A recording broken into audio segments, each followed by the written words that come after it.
Hello guys, in this tutorial you will learn how you can disable the data retention feature in your coding account on Retool in 2026. So let us guide you through this. So guys, once you sign up on Retool and log in, and the data retention feature will most likely be enabled on default. So you will need to disable it or turn it off manually if you like.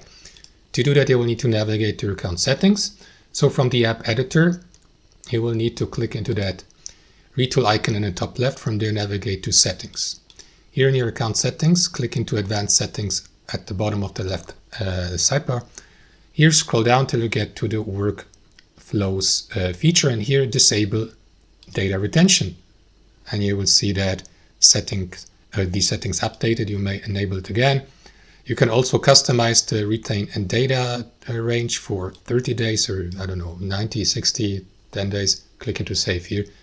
That's it guys, that's how I do it. Thanks for watching and I'll see you next time.